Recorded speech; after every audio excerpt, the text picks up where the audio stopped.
ಅಭಿಮಾನಿ ದೇವರುಗಳ ಎದೆಯಲ್ಲಿ ಅಪ್ಪು ಅಜರಾಮರ. ಪುನೀತ್ ಫ್ಯಾನ್ಸ್ಗೆ ಹಬ್ಬದ ಸಡಗರ. ಪ್ರೀತಿಯ ಅಪ್ಪುಗೆ ಗಂಧದ ಗುಡಿ ಪ್ರೀ ರಿಲೀಸ್ ಈವೆಂಟ್ಗೆ ಸಕಲ ತಯಾರಿ. ನೋಡೋಣ ಪವರ್ ಮೇನಿಯಾ ನ್ಯೂಸ್ ಟಾಪ್ 9 ನಲ್ಲಿ.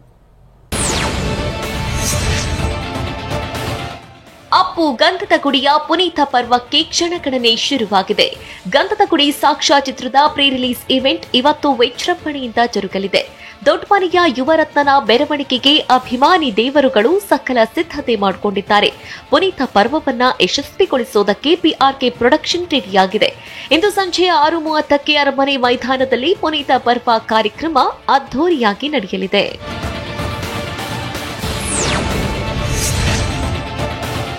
5 ಎಕರೆ ವಿಶಾಲವಾದ ಜಾಗದಲ್ಲಿ ಪುನೀತ ಪರ್ವ ಕಾರ್ಯಕ್ರಮ ಹಮ್ಮಿಕೊಳ್ಳಲಾಗಿದೆ. ಇದಕ್ಕಾಗಿ ಬೃಹತ್ ವೇದಿಕೆ ನಿರ್ಮಾಣ ಮಾಡಲಾಗಿದೆ. ಪುನೀತ ಪರ್ವ ವೇದಿಕೆಯ ಅಕ್ಕಪಕ್ಕ 8 ಅಪ್ಪು ಕಟೌಟ್ಗಳು ತಲೆಗೆತ್ತಿವೆ. ಅಲ್ಲದೆ ಗ್ರೌಂಡ್ ಸುತ್ತಲೂ 30ಕ್ಕೂ ಹೆಚ್ಚು ಕಟೌಟ್ಗಳನ್ನು ಅಳವಡಿಸಲಾಗ್ತಾ ಇದೆ. ಪುನೀತ ಪರ್ವ ಟೆಕ್ನಿಕಲ್ ಆಗಿಯೂ ಅದ್ಧೂರಿಯಾಗಿ ಮೂಡಿ ಬರಲಿದೆ. ಇದಕ್ಕಾಗಿ ತಾಂತ್ರಿಕವಾಗಿ ಎಲ್ಲಾ ಸಿದ್ಧತೆಗಳನ್ನು ಮಾಡಿಕೊಳ್ಳಲಾಗಿದೆ.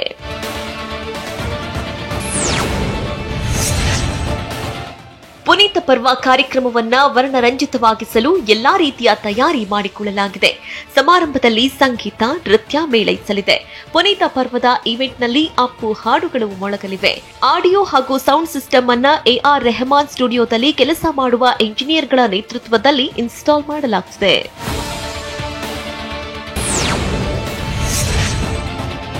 ಪುನೀತ ಪರ್ವ ಕಾರ್ಯಕ್ರಮಕ್ಕೆ ವೈಭವದ ಸಿದ್ಧತೆ ಮಾಡಿಕೊಳ್ಳಲಾಗುತ್ತದೆ. ಸುಮಾರು 5,000 ಚದರ ಅಡಿಯಲ್ಲಿ ಪುನೀತ ಪರ್ವ ಸಮಾರಂಭಕ್ಕೆ ಭವ್ಯ ವೇದಿಕೆ ಸಿದ್ಧವಾಗಿದೆ. ಇದರ ಜೊತೆಗೆ 250ಕ್ಕೂ ಹೆಚ್ಚು ಕಲರ್ಫುಲ್ ಲೈಟಿಂಗ್ಸ್ಗಳಿಂದ ಸಿಂಗಾರ ಮಾಡಲಾಗಿದೆ. ಜೊತೆಗೆ ವೇದಿಕೆ ಮೇಲೆ 8 ರಿಂದ 10 ಎಲ್ಇಡಿ ಸ್ಕ್ರೀನ್ ವ್ಯವಸ್ಥೆ ಮಾಡಲಾಗಿದೆ.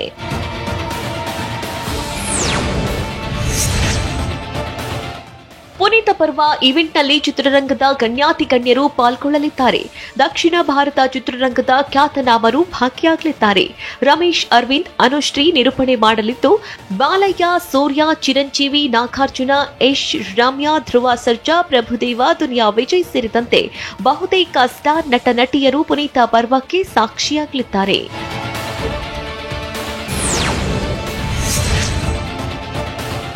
ನಟ ಶಿವಣ್ಣ, ಪ್ರಭುದೇವ್, ರಮ್ಯಾ ಡ್ಯಾನ್ಸ್ ಮಾಡೋ ಮೂಲಕ ಪುನೀತ್ ರಾಜ್ಕುಮಾರ್ಗೆ ನಮನ ಸಲ್ಲಿಸಲಿದ್ದಾರೆ. ಅಜನೀಶ್ ಲೋಕನಾಥ್ ಸಾರಥ್ಯದಲ್ಲಿ ಅಣ್ಣವರ ಗಂಧದ ಗುಡಿಯ ಟೈಟಲ್ ಟ್ರ್ಯಾಕ್ ರೀಕಂಪೋಸ್ ಆಗಿದ್ದು, ವಿಜಯ್ ಪ್ರಕಾಶ್ ಧ್ವನಿಯಲ್ಲಿ ಪುನೀತ ಪರ್ವದಲ್ಲಿ ಕೇಳಿಬರಲಿದೆ. ಅಲ್ಲದೆ ಕುನಾಲ್ ಗಾಂಜಾವಾಲಾ, ಟಿಪ್ಪು, ಅರ್ಮಾನ್ ಮಲಿಕ್, ಗುರುಕಿರಣ್, ಅಪ್ಪು ಹಾಡುಗಳನ್ನು ಹಾಡಲಿದ್ದಾರೆ. ಸಂಜೆ 6:30 ರಿಂದ ರಾತ್ರಿ 10:30ರವರೆಗೂ ಮನರಂಜನಾ ಕಾರ್ಯಕ್ರಮ ಜರುಗಲಿದೆ.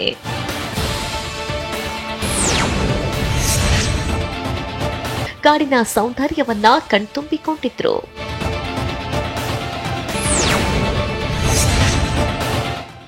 ಗಂಧದ ಗುಡಿ ಚಿತ್ರದಲ್ಲಿ ಒಟ್ಟು 4 ಹಾಡುಗಳಿವೆ. ಈ ಪೈಕಿ ರಾಜ್ಕುಮಾರ್ ಹಾಡಿದ್ದ ನಾವಾಡುವ ನುಡಿಯೇ ಕನ್ನಡ ನುಡಿ ಹಾಡಿಗೆ ಅಪ್ಪು ಮರುಧ್ವನಿ ನೀಡಿದ್ದಾರೆ. ಅರಮನೆ ಮೈದಾನದಲ್ಲಿ ಮೇಳೈಸಿದ ಸಡಗರ. ಪುನೀತ ಪರ್ವಕ್ಕೆ ಭರ್ಜರಿಯಾಗಿ ನಡೆದಿದೆ ತಯಾರಿ. ಸೌತ್ ಸಿನಿ ದಿಗ್ಗಜರು, ಸ್ಯಾಂಡ್ಲ್ವುಡ್ ಸ್ಟಾರ್ ಸಮಾಗಮ. ನೋಡೋಣ ಕನಸಿನ ಅಪ್ಪುಗೆ ನ್ಯೂಸ್ ಟಾಪ್ 9 ನಲ್ಲಿ. ಬೆಂಗಳೂರಿನ ಅರಮನೆ ಮೈದಾನದ ಕೃಷ್ಣ ವಿಹಾರದಲ್ಲಿ ಪುನೀತ ಪರ್ವಕ್ಕೆ 10 ಅಡಿ ಎತ್ತರದ ವೇದಿಕೆಯನ್ನು ನಿರ್ಮಾಣ ಮಾಡಲಾಗಿದೆ. ವೇದಿಕೆ ಮುಂಭಾಗದಲ್ಲಿ ವಿವಿಐಪಿಗಳಿಗೆ ಹಾಗೂ ವಿಐಪಿಗಳಿಗೆ ಆಸನದ ವ್ಯವಸ್ಥೆ ಕೂಡ ಮಾಡಲಾಗಿದೆ. 500 ವಿವಿಐಪಿ, 5,000 ವಿಐಪಿಗಳಿಗೆ ಪಾಸ್ ವಿತರಣೆ ಮಾಡಲಾಗಿದೆ. ಅಪ್ಪು ಅಭಿಮಾನಿಗಳಿಗಾಗಿ 30,000 ಆಸನ ಅಳವಡಿಸಲಾಗಿದೆ. ಪುನೀತ ಪರ್ವವನ್ನು ಕಣ್ತುಂಬಿಕೊಳ್ಳಲು ಕಾತರರಾಗಿದ್ದು, ಅಪ್ಪು, ರಾಜ್ಕುಮಾರ್ ಬೃಹತ್ ಪೋಸ್ಟರ್ಗಳು ರಾರಾಜಿಸುತ್ತವೆ.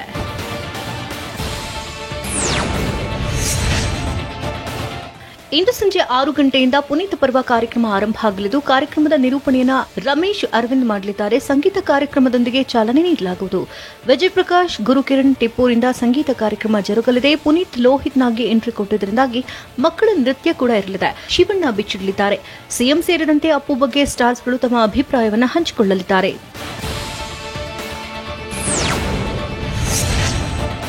ಪುನೀತ ಪರ್ವದಲ್ಲಿ ನಟ ಶಿವರಾಜ್ ಕುಮಾರ್ ಡ್ಯಾನ್ಸ್ ಮಾಡಲಿದ್ದಾರೆ. ಪುನೀತ್ ಸಿನಿಮಾದ ಹಾಡುಗಳಿಗೆ ನಟ ಶಿವಣ್ಣ ಡ್ಯಾನ್ಸ್ ಮಾಡಿದರೆ, ಜಾಕಿ ಸಿನಿಮಾದ ಸಾಂಗ್ಗೆ ನಟ ಪ್ರಭುದೇವ ಹೆಜ್ಜೆ ಹಾಕಲಿದ್ದಾರೆ. ಸಂಗೀತ ಸಂಜೆ ಕಾರ್ಯಕ್ರಮದಲ್ಲಿ ಶಿವಣ್ಣ, ಪ್ರಭುದೇವ, ರಮ್ಯಾ ಡ್ಯಾನ್ಸ್ ಮಾಡಲಿದ್ದಾರೆ. ಜೊತೆಗೆ ಹಲವು ಡ್ಯಾನ್ಸರ್ಸ್ಗಳು, ಸ್ಟಾರ್ಗಳು ಕೂಡ ವೇದಿಕೆ ಮೇಲೆ ನೃತ್ಯ ಪ್ರದರ್ಶನ ಮಾಡಲಿದ್ದು, ಅದಕ್ಕಾಗಿ ತಯಾರಿ ಕೂಡ ನಡೆದಿದೆ.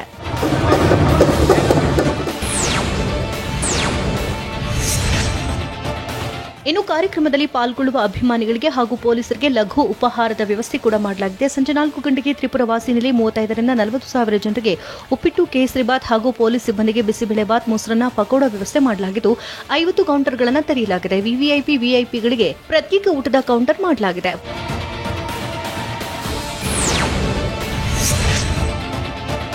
ಪುನೀತ್ ಬರುವ ಕಾರ್ಯಕ್ರಮಕ್ಕೆ ಸೌತ್ ಸ್ಟಾರ್ಸ್ ಹಾಗೂ ಸ್ಯಾಂಡಲ್ವುಡ್ ಸ್ಟಾರ್ಸ್ ಪಾಲ್ಗೊಳ್ಳಲಿದ್ದಾರೆ. ನಟ ಚಿರಂಜೀವಿ, ಉಲಗ ನಾಯಕನ್ ಕಮಲ್ ಹಾಸನ್, ನಟ ಅಕ್ಕಿನೇನಿ ನಾಗಾರ್ಜುನ, ಸಿದ್ಧಾರ್ಥ್ ಕಾರ್ತಿಕ್ ಭಾಗಿಯಾಗಲಿದ್ದಾರೆ. ಇನ್ನು ಸ್ಯಾಂಡಲ್ವುಡ್ನಿಂದ ನಟ ಅನಂತ್ನಾಗ್, ರಾಕಿಂಗ್ ಸ್ಟಾರ್ ಯಶ್, ಕಿಚ್ಚ ಸುದೀಪ್, ಡಾಲಿ ಧನಂಜಯ್, ರವಿಚಂದ್ರನ್, ರಕ್ಷಿತ್ ಶೆಟ್ಟಿ ಸೇರಿದಂತೆ ಹಲವು ಸ್ಟಾರ್ಸ್ ಪಾಲ್ಗೊಳ್ಳಲಿದ್ದಾರೆ.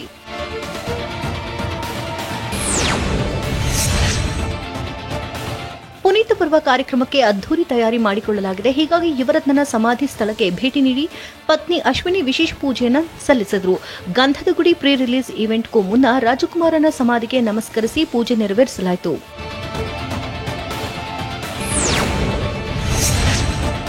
ಅರಮನೆ ಮೈದಾನದಲ್ಲಿ ಪುನೀತ್ ಪರ್ವ ಕಾರ್ಯಕ್ರಮದ ಹಿನ್ನೆಲೆಯಲ್ಲಿ ಸಾವಿರಾರು ಅಭಿಮಾನಿಗಳು ಪಾಲ್ಗೊಳ್ಳುವ ಸಾಧ್ಯತೆ ಇದೆ. ರಾಜ್ಯದ ಮೂಲೆ ಮೂಲೆಗಳಿಂದಲೂ ಅಭಿಮಾನಿಗಳು ರಾಜಧಾನಿಗೆ ಆಗಮಿಸುತ್ತಿದ್ದಾರೆ. ಸಂಚಾರ ದಟ್ಟಣೆಯಾಗದಂತೆ ಸಂಚಾರಿ ಪೊಲೀಸರಿಂದ ಮುನ್ನೆಚ್ಚರಿಕಾ ಕ್ರಮಗಳನ್ನು ಕೈಗೊಳ್ಳಲಾಗಿದೆ. ಅಭಿಮಾನಿಗಳು ಸಾರ್ವಜನಿಕರ ಆಗಮನಕ್ಕೆ ಹಲವು ಮಾರ್ಗಗಳನ್ನು ಗುರುತಿಸಲಾಗಿದೆ.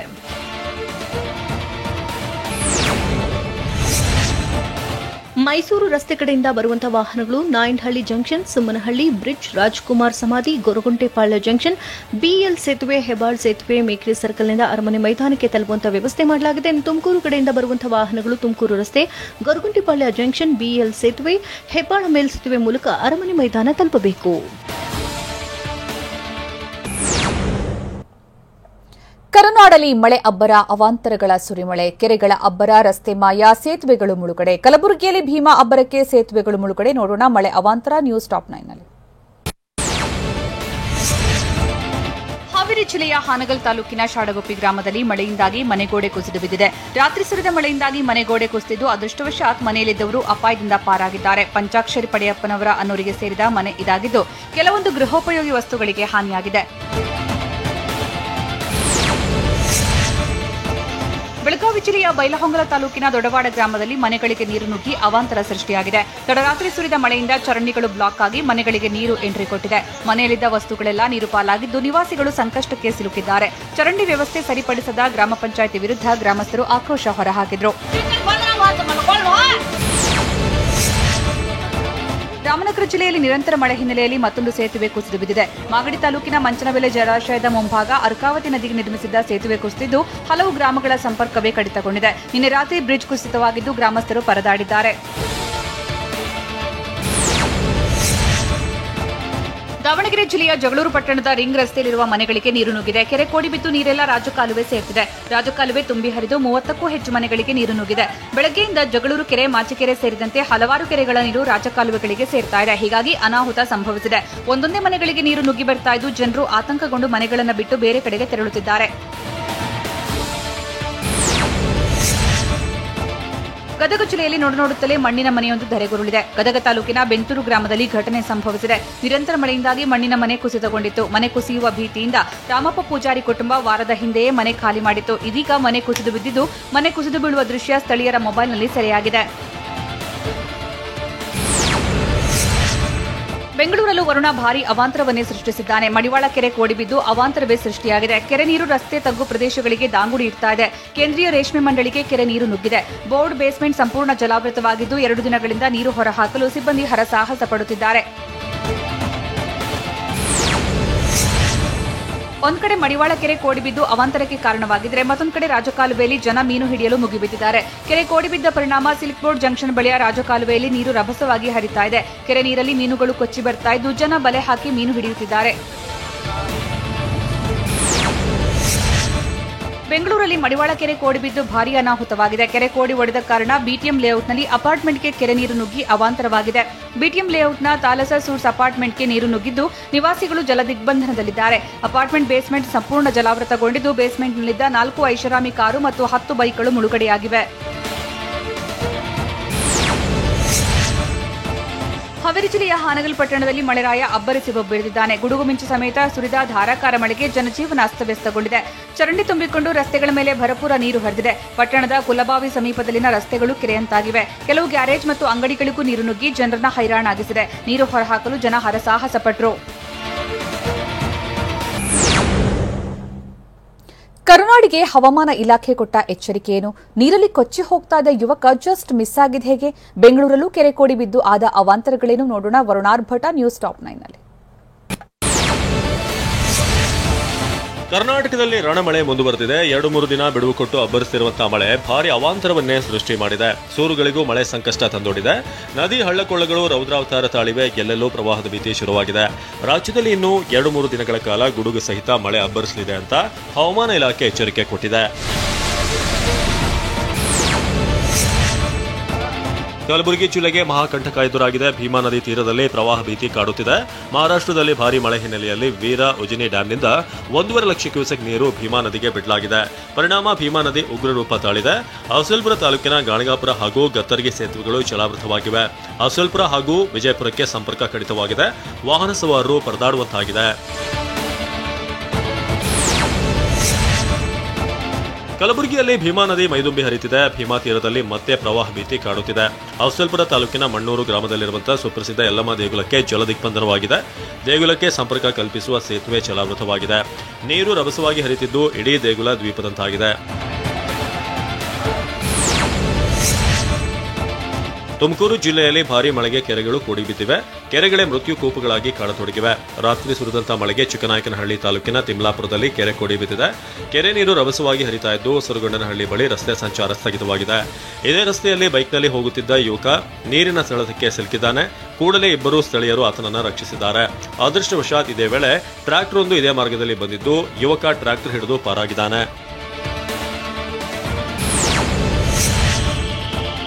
ಬೆಣ್ಣೆದೋಸೆ ನಗರಿ ದಾವಣಗೆರೆಯಲ್ಲಿ ಮಳೆ ಅವಾಂತರ ಮುಂದುವರೆದಿದೆ. ಭಾರೀ ಮಳೆಗೆ ಜಗಳೂರು ಕೆರೆ, ರಸ್ತೆ, ಮಾಚಿಕೆರೆ ಸೇರಿದಂತೆ ಹಲವಾರು ಕೆರೆಗಳು ಕೋಡಿ ಬಿದ್ದಿವೆ. ಕೋಡಿ ಬಿದ್ದ ನೀರು ರಾಜಕಾಲುವೆಗಳಲ್ಲಿ ಪ್ರವಾಹದಂತೆ ಹರಿತಾ ಇದೆ. ಜಗಳೂರು ಪಟ್ಟಣದ ರಿಂಗ್ ರಸ್ತೆಯಲ್ಲಿ 30ಕ್ಕೂ ಹೆಚ್ಚು ಮನೆಗಳಿಗೆ ಮಳೆ ನೀರು ನುಗ್ಗಿದೆ. ಮನೆಯಲ್ಲಿದ್ದ ವಸ್ತುಗಳೆಲ್ಲವೂ ಕೂಡ ನೀರು ಪಾಲಾಗಿದ್ದು ಬದುಕು ಬೀದಿಗೆ ಬಿದ್ದಿದೆ. ಬಿಟ್ಟು ಬಿಡದೆ ಸುರಿತಿರುವಂತಹ ಮಳೆಗೆ ಕೆರೆಗಳು ಜನರನ್ನ ಕಾಡತೊಡಗಿವೆ. ಕೆರೆಗಳು ಕೋಡಿ ಬಿದ್ದು ಅಪಾರ ಪ್ರಮಾಣದ ನೀರು ಜಮೀನುಗಳಿಗೆ ನುಗ್ತಾ ಇದೆ.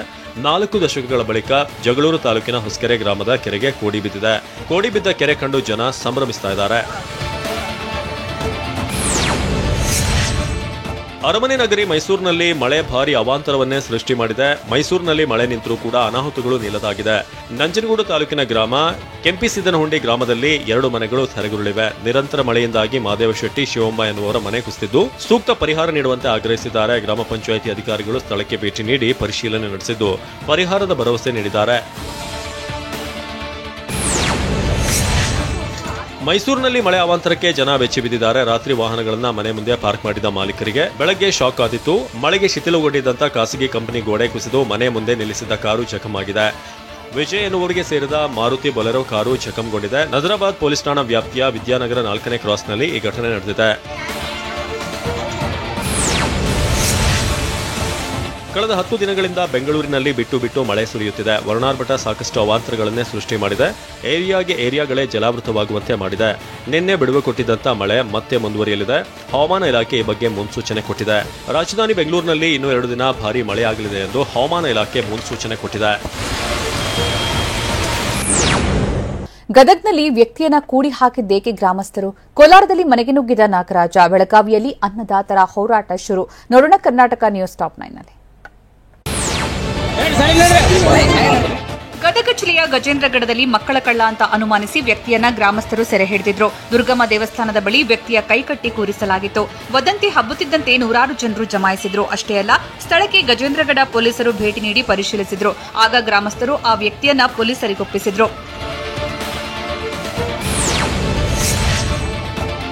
ಕೋಲಾರದಲ್ಲಿ ಮನೆಯೊಂದರಲ್ಲಿ ನಾಗರಹಾವು ಪ್ರತ್ಯಕ್ಷವಾಗಿದೆ. ನಗರದ ಕಾಟನ್ ಪೇಟೆಯಲ್ಲಿನ ಇನಾಯತ್ ಅನ್ನೋರ ಮನೆಯಲ್ಲಿ ಮೆಟ್ಟಿಲುಗಳ ಅಡಿಯಲ್ಲಿ ಭಾರೀ ಗಾತ್ರದ ನಾಗರಹಾವು ಕಾಣಿಸಿಕೊಂಡಿತ್ತು. ಇದನ್ನು ಕಂಡು ಮನೆಯವರು ಹಾಗೂ ಸ್ಥಳೀಯರು ಆತಂಕಗೊಂಡಿದ್ರು. ಬಳಿಕ ಉರಗ ತಜ್ಞ ರವಿ ಹಾವನ್ನ ಸೆರೆ ಹಿಡಿದು ರಕ್ಷಣೆ ಮಾಡಿದ್ರು. ಇದರಿಂದ ಜನರು ನಿಟ್ಟುಸಿರು ಬಿಟ್ರು.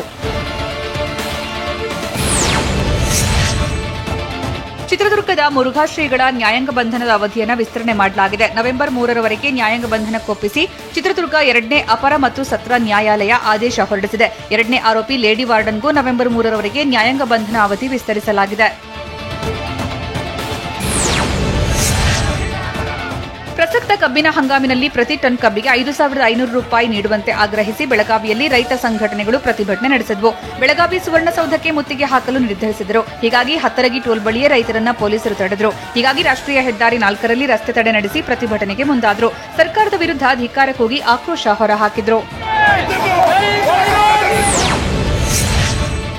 ರಾಯಚೂರಲ್ಲಿ ರಾಹುಲ್ ಗಾಂಧಿ ನೇತೃತ್ವದಲ್ಲಿ ಭಾರತ್ ಜೋಡೋ ಯಾತ್ರೆ ಮುಂದುವರೆದಿದೆ. ಯಾತ್ರೆಗೆ ಬೀದರ್, ಕಲಬುರಗಿ, ಯಾದಗಿರಿಯ ಕೈ ನಾಯಕರು, ಕಾರ್ಯಕರ್ತರು ಸಾಥ್ ನೀಡಿದ್ದಾರೆ. ತುಂಗಭದ್ರಾ ಬ್ರಿಡ್ಜ್ ಮೂಲಕ ಗಿಲೆಸುಗೂರು ಗ್ರಾಮವನ್ನ ತಲುಪಿದ್ದಾರೆ. ಸದ್ಯ ಗಿಲೆಸುಗೂರಲ್ಲಿ ಲಂಚ್ ಬ್ರೇಕ್ಗೆ ರಾಹುಲ್ ಗಾಂಧಿ ತೆರಳಿ ಕೆಲಕಾಲ ವಿಶ್ರಾಂತಿ ಪಡೆದರು. ರಾಹುಲ್ನ ನೋಡೋದಕ್ಕೆ ರಸ್ತೆಯ ಇಕ್ಕೆಲೆಗಳಲ್ಲೂ ಕಿಕ್ಕಿರಿದು ಜನ ಸೇರಿದ್ರು. ಶಾಲೆ ಮೇಲೆ ನಿಂತು ವಿದ್ಯಾರ್ಥಿಗಳು ಕೈ ಬೀಸಿದ್ರು. ಬೆಂಗಳೂರಲ್ಲಿ ರಸ್ತೆ ಗುಂಡಿ ಮುಚ್ಚಲು ಆಗ್ರಹಿಸಿ ಕಾಂಗ್ರೆಸ್ ನಾಯಕರು ಪ್ರತಿಭಟನೆ ನಡೆಸಿದರು. ಕಾಂಗ್ರೆಸ್ ನಾಯಕ ರಾಮಲಿಂಗಾರೆಡ್ಡಿ ನೇತೃತ್ವದಲ್ಲಿ ಕಾಂಗ್ರೆಸ್ ಭವನದಿಂದ ಸಿಎಂ ಮನೆಯವರೆಗೂ ಪ್ರತಿಭಟನಾ ರ್ಯಾಲಿ ಹಮ್ಮಿಕೊಂಡಿದ್ರು. ರೇಸ್ಕೋರ್ಸ್ ರಸ್ತೆಯ ಸಿಎಂ ನಿವಾಸದವರೆಗೂ ತೆರೆದ ವಾಹನದ ಮೂಲಕ ಪ್ರತಿಭಟನಾ ಮೆರವಣಿಗೆ ನಡೆಸಿದರು. ಬೆಂಗಳೂರಲ್ಲಿ 2 ವರ್ಷಗಳಲ್ಲಿ ರಸ್ತೆ ಗುಂಡಿಗೆ 16 ಜನ ಮೃತಪಟ್ಟಿದ್ದು ಸರ್ಕಾರ ಪರಿಹಾರವನ್ನೇ ನೀಡಿಲ್ಲ, ರಸ್ತೆ ಗುಂಡಿಗಳನ್ನು ಮುಚ್ಚಿಲ್ಲ ಅಂತ ಕಿಡಿಕಾರಿದ್ರು. ಬೆಂಗಳೂರಲ್ಲಿ ರಸ್ತೆ ಗುಂಡಿ ಮುಚ್ಚದಿರಲು 40% ಕಮಿಷನ್ ಕಾರಣ ಅಂತ ಸರ್ಕಾರದ ವಿರುದ್ಧ ಶಾಸಕ ದಿನೇಶ್ ಗುಂಡೂರಾವ್ ಆರೋಪಿಸಿದ್ದಾರೆ. ರಸ್ತೆ ಗುಂಡಿ ಬೀಳಲು 40% ಕಮಿಷನ್ ಮೂಲ ಕಾರಣ. ಬೆಂಗಳೂರಲ್ಲಿ ಫೈಲ್ ಮೂವ್ ಮಾಡಲು 60% ಕಮಿಷನ್ ಕೊಡಬೇಕು. ಹೀಗಾಗಿ ಬೆಂಗಳೂರು ನಗರಕ್ಕೆ ಅನುದಾನ ನೀಡಿಲ್ಲ ಅಂತ ಬೆಂಗಳೂರಲ್ಲಿ ದಿನೇಶ್ ಗುಂಡೂರಾವ್ ಹೇಳಿದರು. ಹಳೆ ಮೈಸೂರು ಭಾಗದಲ್ಲಿ ಬಿಜೆಪಿ ಬಲವರ್ಧನೆಗೆ ಪ್ಲಾನ್ ಮಾಡಲಾಗಿದ್ದು ನವೆಂಬರ್ 11ರಂದು ಕೆಎಎಬಿಯಲ್ಲಿ ಕೆಂಪೇಗೌಡ ಪ್ರತಿಮೆ ಅನಾವರಣಕ್ಕೆ ನಿರ್ಧರಿಸಲಾಗಿದೆ. ಕೆಂಪೇಗೌಡ ಪ್ರತಿಮೆ ಲೋಕಾರ್ಪಣೆ ಮಾಡುವ ಮೂಲಕ ಒಕ್ಕಲಿಗ ವೋಟ್ ಬ್ಯಾಂಕ್ ಭದ್ರಪಡಿಸುವ ನಿರೀಕ್ಷೆ ಇದೆ ಅಂತ ಹೇಳಲಾಗುತ್ತಿದೆ. ಪ್ರತಿಮೆ ಲೋಕಾರ್ಪಣೆ ಬಳಿಕ ಸಮಾವೇಶ ಉದ್ದೇಶಿಸಿ ಮೋದಿ ಭಾಷಣ ಮಾಡಲಿದ್ದಾರೆ. 3 ಲಕ್ಷ ಜನರನ್ನ ಸೇರಿಸೋದಕ್ಕೆ ಬಿಜೆಪಿ ಸಿದ್ಧತೆ ನಡೆಸಿದೆಯಂತೆ. ಕೇದಾರನಾಥ ಬದ್ರೀನಾಥ ಧಾಮಕ್ಕೆ ನಮೋ ಭೇಟಿ, ವಿಶೇಷ ಉಡುಗೆಯಲ್ಲಿ ಮಿಂಚಿದ ಪ್ರಧಾನಿ ಮೋದಿ. ಜಮ್ಮು ಕಾಶ್ಮೀರದಲ್ಲಿ ಪಾಕ್ ಉಗ್ರರ ಭೀತಿ ಶುರು. ನೋಡೋಣ ನ್ಯಾಷನಲ್ ನ್ಯೂಸ್ ಟಾಪ್ 9ನಲ್ಲಿ. ಪ್ರಧಾನಿ ನರೇಂದ್ರ ಮೋದಿ 6ನೇ ಬಾರಿಗೆ ಬಾಬಾ ಕೇದಾರಧಾಮಕ್ಕೆ ಭೇಟಿ ನೀಡಿದ್ದಾರೆ. ಪ್ರಧಾನಿ ಮೋದಿ ಅವರು ಆಗಮಿಸುತ್ತಿದ್ದಂತೆಯೇ ಕೇದಾರಧಾಮದಲ್ಲಿ ತೀರ್ಥಯಾತ್ರಿಗಳು ಸ್ವಾಗತಿಸಿದರು. ಪ್ರಧಾನಿ ನರೇಂದ್ರ ಮೋದಿ ಅವರು ಎಸ್ಪಿಜಿ ಭದ್ರತೆಯೊಂದಿಗೆ ದೇವಸ್ಥಾನದ ಆವರಣಕ್ಕೆ ತೆರಳಿದರು. ಬಾಬಾ ಕೇದಾರನಾಥನಿಗೆ ಪೂಜೆ ಸಲ್ಲಿಸಿ ದೇವಾಲಯದ ಗರ್ಭಗುಡಿಯ ಕಡೆಗೆ ಸಾಗಿದರು.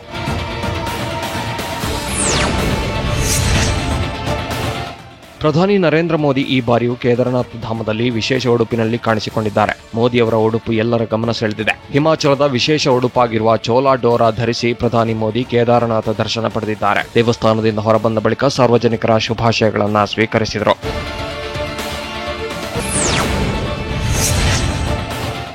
ಕೇದಾರನಾಥ ಧಾಮದಲ್ಲಿ ವಿಶೇಷ ಪೂಜೆ ಬಳಿಕ ಪ್ರಧಾನಿ ರೋಪ್ ವೇಗೆ ಶಂಕುಸ್ಥಾಪನೆ ನೆರವೇರಿಸಿದರು. ಬಳಿಕ ಪ್ರಧಾನಿ ಮೋದಿ ಅವರು ಆದಿಗುರು ಶಂಕರಾಚಾರ್ಯರ ಸಮಾಧಿಗೆ ತೆರಳಿ ಪುನರ್ ನಿರ್ಮಾಣ ಕಾಮಗಾರಿಯನ್ನು ಪರಿಶೀಲಿಸಿದರು. ಅಲ್ಲಿಂದ ವಾಪಸ್ಸಾದ ಬಳಿಕ ಪ್ರಧಾನಿ ಅವರು ಪುನರ್ ನಿರ್ಮಾಣ ಕಾಮಗಾರಿಗಳ ಪರಿಶೀಲನೆ ನಡೆಸಿದರು.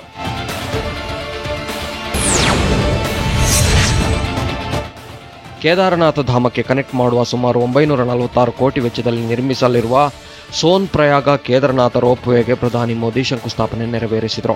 ಯೋಜನೆಗೆ ಸಂಬಂಧಿಸಿದ ರಾಷ್ಟ್ರೀಯ ಹೆದ್ದಾರಿ ಲಾಜಿಸ್ಟಿಕ್ಸ್ ಮ್ಯಾನೇಜ್ಮೆಂಟ್ ಲಿಮಿಟೆಡ್ನ ಇಂಜಿನಿಯರ್ ವಿಡಿಯೋಗ್ರಫಿ ಮತ್ತು ಛಾಯಾಗ್ರಹಣದ ಮೂಲಕ ಯೋಜನೆಯ ಬಗ್ಗೆ ಪ್ರಧಾನಿಗೆ ಮಾಹಿತಿ ನೀಡಿದರು. ಆದಷ್ಟು ಬೇಗ ಯೋಜನೆ ಪೂರ್ಣಗೊಳಿಸುವ ಭರವಸೆ ನೀಡಿದ್ದಾರೆ.